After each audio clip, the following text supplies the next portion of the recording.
صلی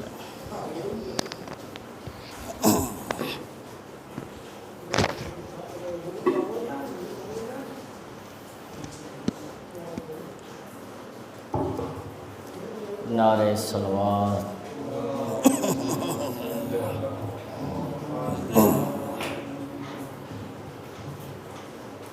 رحم اللہ من کرہ الفاتحہ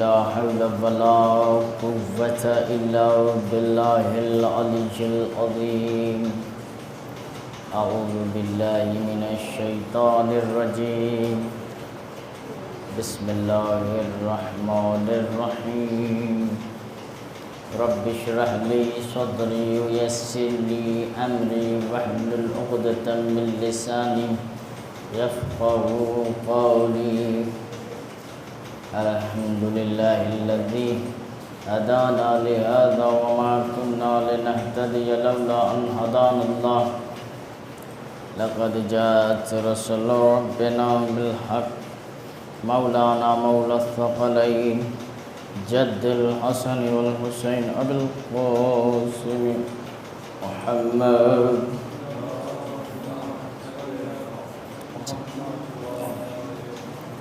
وآل بيته الطيبين الطاهرين المعصومين المظلومين ولعنة الله على القوم الظالمين أما بعد فقد قال الله تبارك وتعالى في قرآن مجيد بسم الله الرحمن الرحيم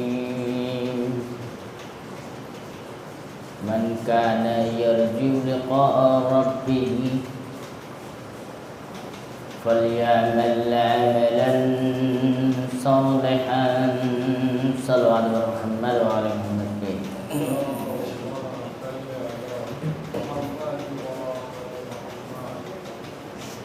عزیزان گرامی، ہم مسلسل 8 دنوں سے اہل بیت کی محبت میں فرش عصا بچھا رہے ہیں. یہ ماتمداری، یہ نوحہ خوانی، پروردگار عالم سے دعا ہے کہ اس کو قبول فرما،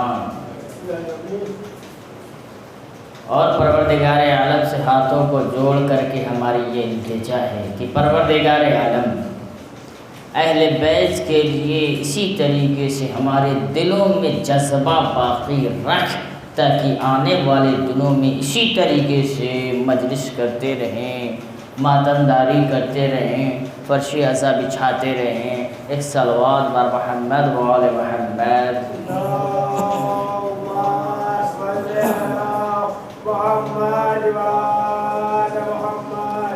غور کیا اپنے عزیزان گرامی،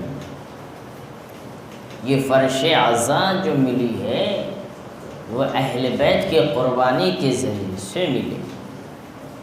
فرش عصا کا نام نجات ہے. یہاں پہ آئیں، نجات حاصل کریں.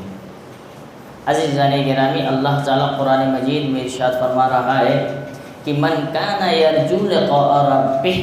اب جس انسان کو یہ احساس ہے کہ اس کو پروردگار عالم کے یہاں جانا ہے، اس سے ملاقات کرنا ہے، تو بس اسے چاہیے کہ عمل صالح بجا لائے. اب سوال یہ پیدا ہوتا ہے کہ عمل صالح کیا ہے؟ ہم نے عمل صالح بہت سارے موضوعات پہ گفتگو کی. عمل صالح کا نام سچ ہے. عمل صالح کا نام ایک دوسرے سے بھائی چارگی پیدا کرنے کا نام ہے. عمل صالح اپنے عمل میں خالص نیت پیدا کرنے کا نام ہے. عزیزان، اپنے اندر ایک دوسرے کی محبت پیدا کرنے کا نام عمل صالح ہے.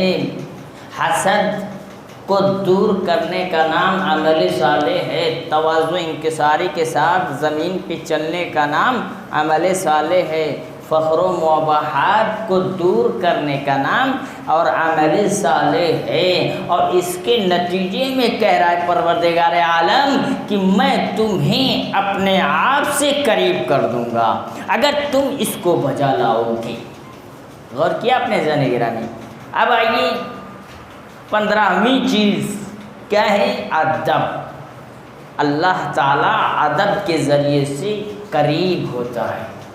جس انسان کے اندر ادب پیدا ہو جائے، ہر چیز کا کھانا کیسے کھانا ہے اس کا ادب پیدا ہو جائے، ایک دوسرے سے بات کیسے کرنا ہے اس کا ادب پیدا ہو جائے، کب کہاں جانا ہے، کب کیسے کسی سے بات کرنی ہے اس کا ہنر پیدا ہو جائے تو اس کو بولتے ہیں ادب۔ غور کیا اپنے اللہ نے زبان دی ہے، زبان کا یوں ہی بے تکی باتوں میں نہ الجھائے رہیں، بلکہ زبان جو دی ہے اس کو اچھی طریقے سے استعمال کرنے کا نام ادب ہے۔ اللہ نے آنکھ دی ہے، اللہ نے کہا کہ آنکھ دی ہے، ادب کا تقاضا یہ ہے کہ اس آنکھ سے اچھا دیکھو۔ اور عزیزان ہاتھ دیے ہیں، اللہ کہہ رہا ہے کہ اس کا تقاضا یہ ہے کہ ہاتھ سے اچھا کرو، کسی کو اذیت نہ پہنچاؤ، اس کا نام ادب ہے۔ پیر دیے ہیں، کہا کہ اس پیر سے راہ مستقیم پہ چلو، صراط مستقیم پہ چلو۔ جب صراط مستقیم پہ چلو گے تو اس پیر سے آپ نے ادب کیا، ان تمام کے تمام اعضاء کا اچھا استعمال کیا تو آپ مؤدب بن گئے، اور اس تمام کے تمام اعضاء کا برا استعمال کیا آپ بے ادب ہو گئے۔ ایک صلوات بر محمد و آل محمد۔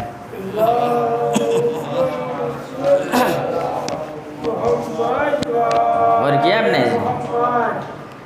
آپ نے اب آئیے، ایک عالم دین ہے، متقی ہے، پرہیزگار ہے، اس کا ادب دیکھیے۔ اللہ تعالیٰ ادب کے ذریعے سے انسان کے ذہن میں چشمہ جاری کرتا ہے، کس چیز کا؟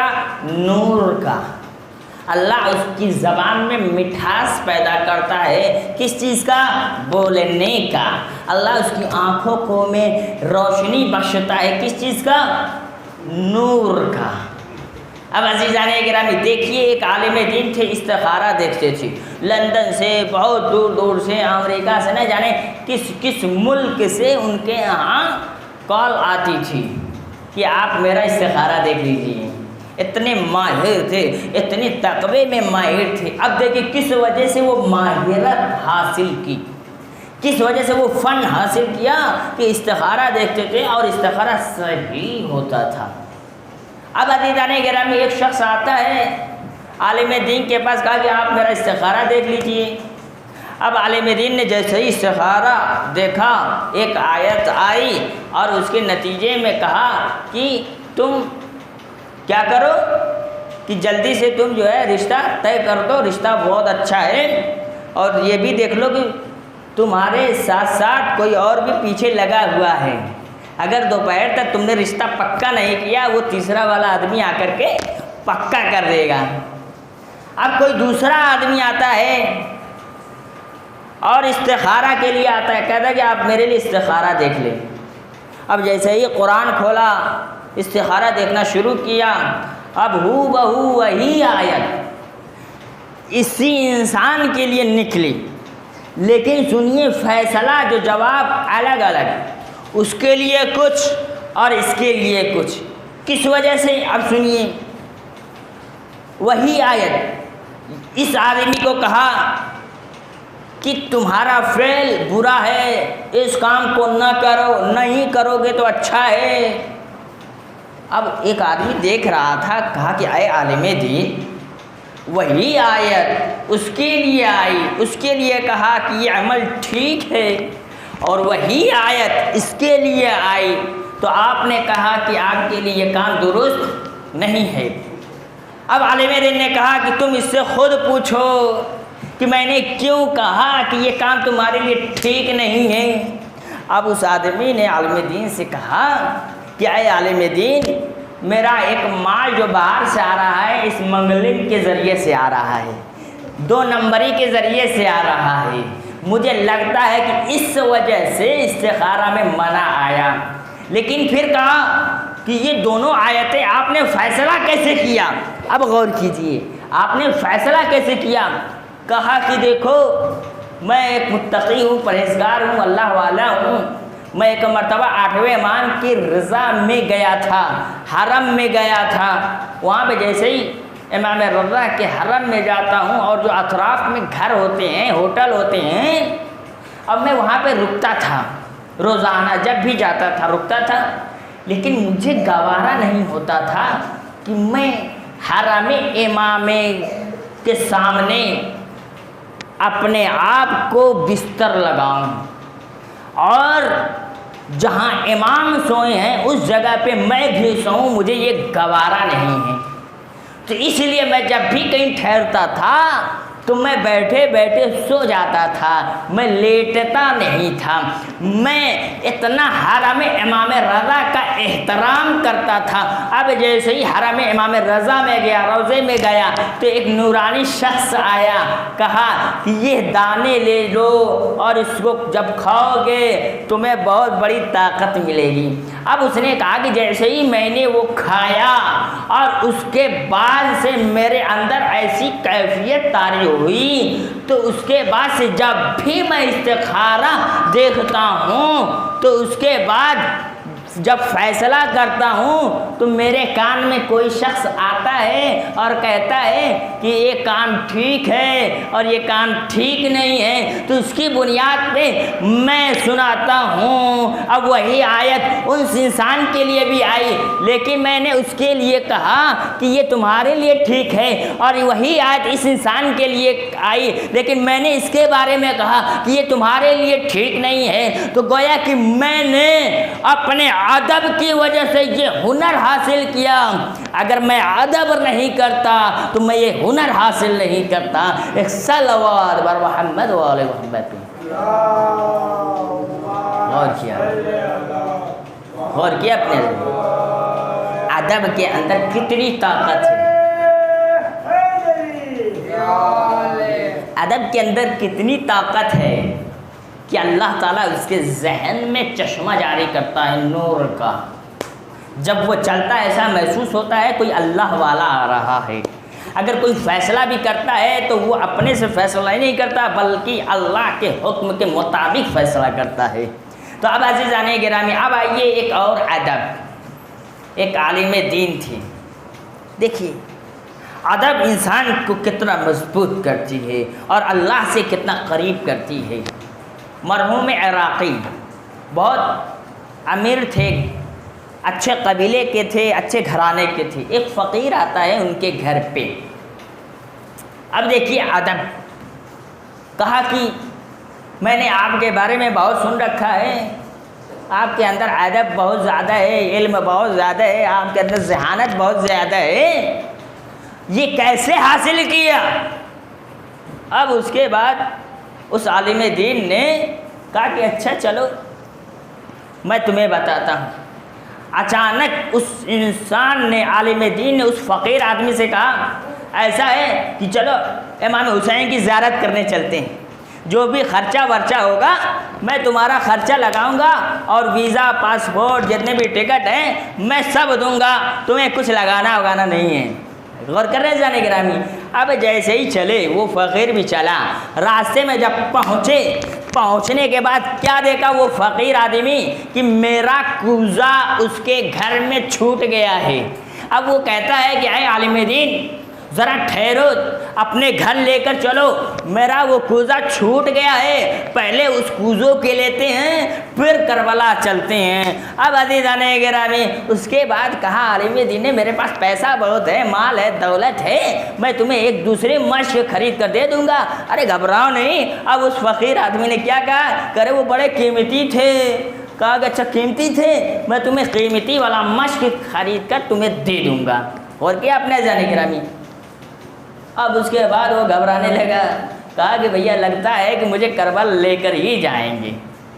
اب اس کے بعد نہیں مانا، کہا کہ اچھا چلو گھر چلو، گھر لے کر آئے، ایک جملہ کہا کہا کہ جب حسین کے لیے تم ایک مشق نہیں چھوڑ سکتے ہو، تم حسین سے کیا توقع رکھتے ہو کہ حسین تمہارے اندر ادب ڈال دے، حسین تمہارے اندر علم ڈال دے، حسین تمہارے اندر شعور ڈال دے، حسین تمہارے اندر ذہانت ڈال دے۔ تو عزیزان، جب حسین کے لیے تم ایک مشق نہیں چھوڑ سکتے ہو تو حسین سے لیے کوئی توقع بھی نہ کرو۔ ایک صلوات بر محمد و آل محمد پہ۔ اور کیا آپ نے کہا کہ جو کرامات ہیں، فضیلت ہیں، تقویٰ ہے، جو بھی ہنر ہے، وہ اہل بیت کی محبت نے مجھے یہاں تک پہنچایا۔ جو بھی ادب و احترام ہے، میرے پاس مال ہے، دولت ہے، سب کچھ ہے، لیکن میں نے دولت کے ذریعے سے ادب حاصل نہیں کیا، بلکہ محبت حسین کے جذبے کا احترام کر کے میں نے حاصل کیا۔ اور کیا آپ نے بس عزیزان گرامی ایک حدیث، اس کے بعد زحمت تمام۔ اب آئیے، بہت ہی خوبصورت حدیث ہے عزیزان گرامی۔ جابر باقر علیہ السلام کے پاس آئے، کیا اس نے کہا کہ مجھے ایک فضیلت بیان کر دو کہ زندگی بھر یاد رہے، کیا ایسی فضیلت کبھی بھول نہ پاؤں۔ اب جناب باقر نے کہا کہ اچھا، ایسی فضیلت بتاؤں گا کہ واقعی تم یاد رکھو گے۔ کیا کہا کہ حدثنی ابی عن جدی عن رسول اللہ، میرے باپ سے یہ حدیث میں نے لی، اور میرے باپ نے میرے دادا سے، اور میرے دادا نے رسول اللہ سے لی۔ اب اس کے بعد جب محشر کا وقت ہوگا اور لوگ نبی اور صالح اولیاء کھڑے ہوں گے، سب گنہگار بھی، جہنمی بھی، جنتی بھی، سب یکجا کھڑے ہوں گے، مجمع اغیار ہوگا۔ اللہ پکارے گا، کہے گا کہ یا محمد او خطب، اے محمد خطبہ دو۔ پھر اولاد انبیاء بھی، صالحین بھی خطبہ دیں گے۔ پھر اس کے بعد خدا بند عالم کیا کہے گا؟ صلوات بر محمد و آل محمد۔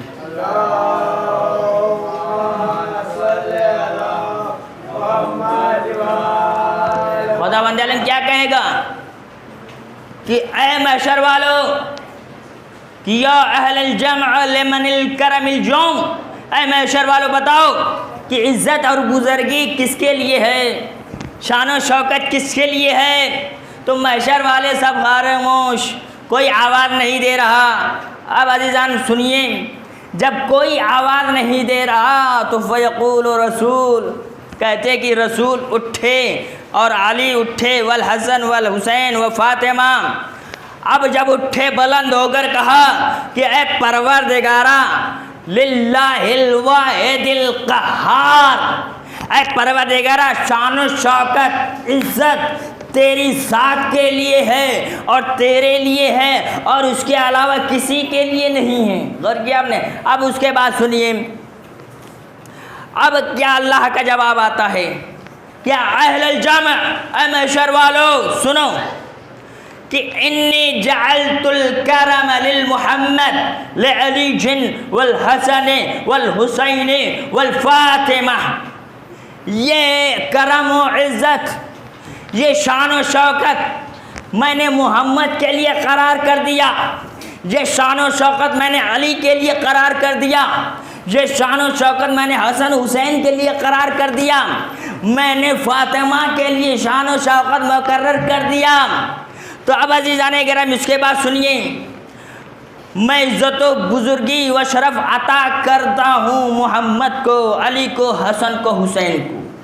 پھر آواز قدرت آئے کہ یا اہل الجمع تخطئوا الرؤوس، اپنے سر کو جھکا لو، وغضوا الابصار، آنکھیں بند کر لو، اس لیے کہ میری رسول کی بیٹی فاطمہ جدہ آ رہی ہے، اس کے احترام میں اپنی آنکھیں بند کر لو اور سر کو جھکا دو۔ اب عزیزان گرامی سنیے، اب جبرائیل آئے ایک ناقہ لے کر کے جنت سے، سنا آپ نے؟ جنت سے ناقہ لے کر آئے، اونٹنی۔ اب دائیں جانب 1,00,000 فرشتے ناقے کے استقبال میں، بی بی زہرا کے استقبال میں، اور بائیں جانب 1,00,000 فرشتے، آگے پیچھے 1,00,000 فرشتے۔ اب آئے، کہا بی بی زہرا آپ تشریف لے آئیے۔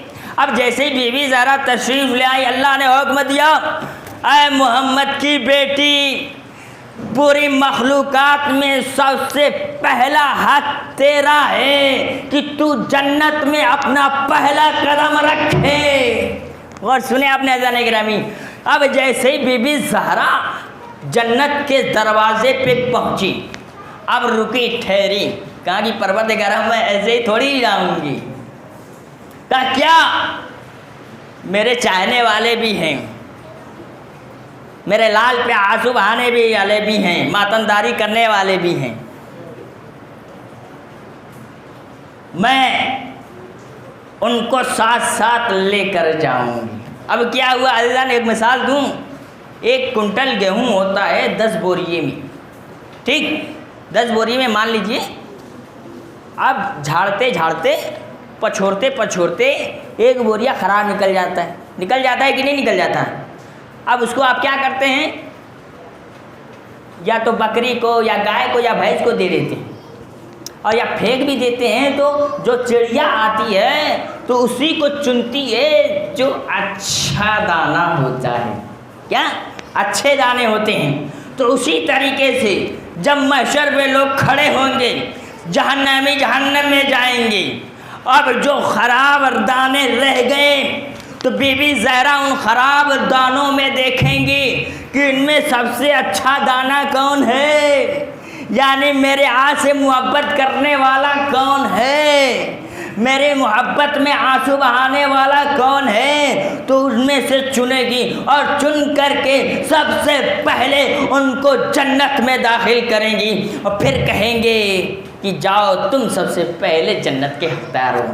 اب جنت کے دروازے وہ بھی آ گئے، تو وہ بھی کہا کہ نہیں ہم نہیں ایسے جائیں گے، بلکہ ہم اپنے دوست کو بھی لے جائیں گے جس کے ذریعے سے میں نے 2 آنسو بہائے تھے، وہ مولانا کو بھی لے جاؤں گا جس کے ذریعے سے میں نے 2 آنسو بہائے تھے۔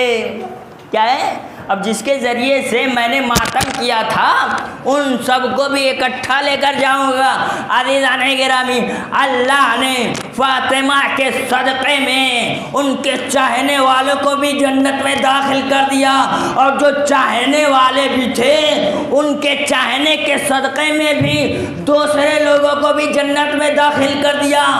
یہ ہے فاطمہ کی محبت۔ اگر فاطمہ کی محبت نہ ہوتی تو یہ دنیا کو پیدا نہ کرتا، یہ زمین کو نہ پیدا کرتا، یہ آسمان کو پیدا نہ کرتا۔ تو عزیزان، مقصد یہ تھا کہ بی بی زہرا کو پیدا کرنا، اس وجہ سے ساری دنیا والوں کو پیدا کر کے بی بی زہرا کے صدقے میں ڈال دی۔ ایک سلوات بار محمد والا اور کیا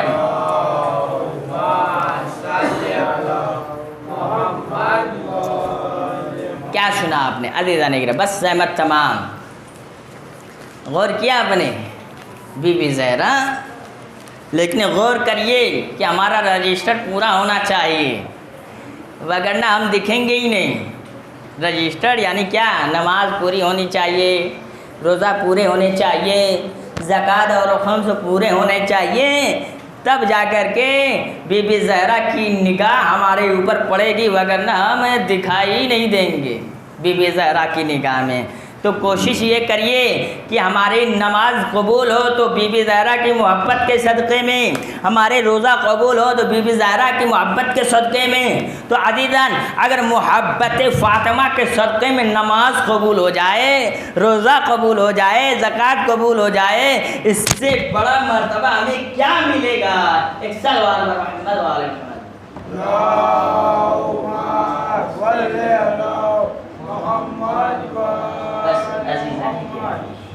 آپ نے مسلسل ایام عزا کیا، اہل بیت کی شان میں گریہ کیا، قصیدے سنی، فضائل سنی، آپ نے سیکھا۔ پروردگارہ آپ کی ان محنتوں کو کبھی ضائع نہیں کرے گا، ضرور ضرور اس کا اجر آپ کو ضرور ملے گا۔ عزادارانی مظلوم کربلا، جب 10 محرم کو نہ قاسم رہے، نہ اکبر رہے، نہ اعلی محمد رہے، نہ حبیب ابن مظاہر رہے، نہ مسلم ابن سوجا رہے اور سجا رہے، کوئی نہیں رہا، تو ایک مرتبہ امام حسین کبھی دائیں جانب دیکھتے ہیں، کبھی بائیں جانب دیکھتے ہیں، کیا دیکھتے ہیں کہ کوئی نظر نہیں آ رہا ہے۔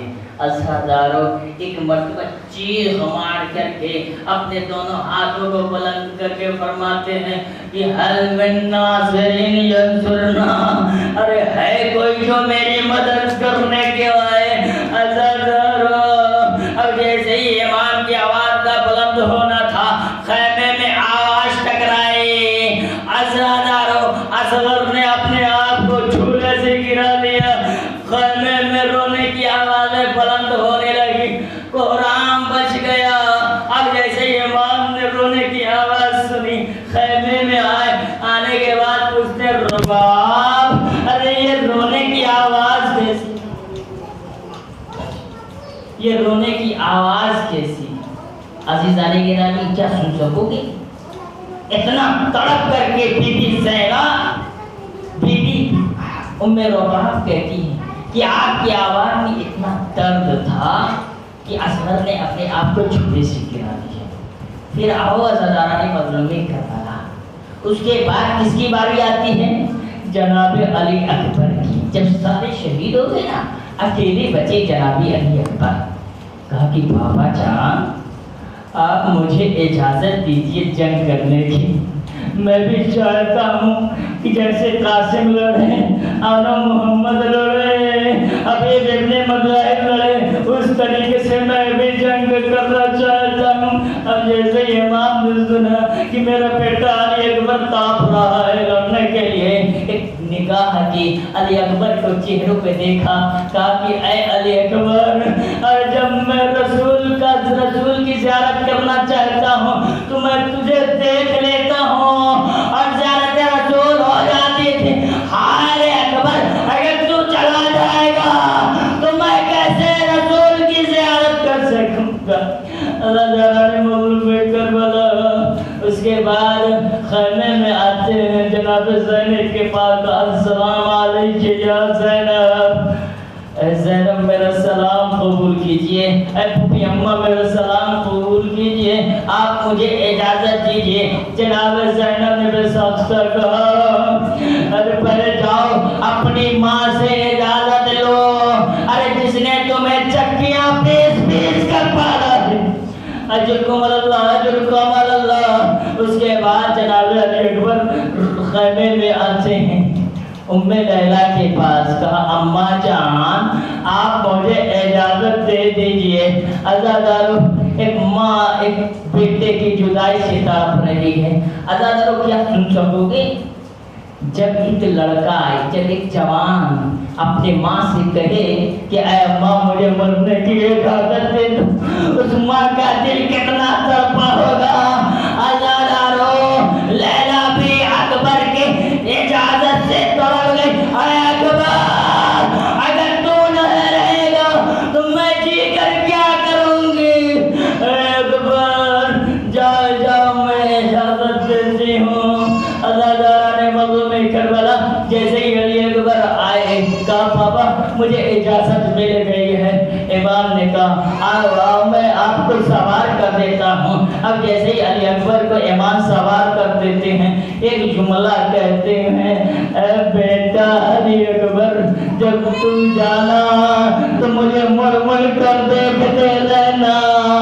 عزادارو کہا ٹھیک ہے میں مڑ مڑ کر دیکھتا رہوں گا۔ اب جو ہی علی اکبر گئے مقتل کی جانب، ارے جیسے ہی اپنے گھوڑے کو ایڑ لگائی، رفتار بڑھائی، ارے کیا دیکھتے ہیں یار ایک بوڑھا باپ گھٹنیوں پر چل کر کے میرے پیچھے پیچھے دوڑے دوڑے آ رہا ہے۔ میں نے کہا بابا آپ نے تو رخصت کر دیا تھا، پھر کیوں میرے پیچھے پیچھے آ رہے ہیں؟ کہا بیٹا اگر تو صاحب اولاد ہوتا تمہیں احساس ہوتا کہ باپ کے دل میں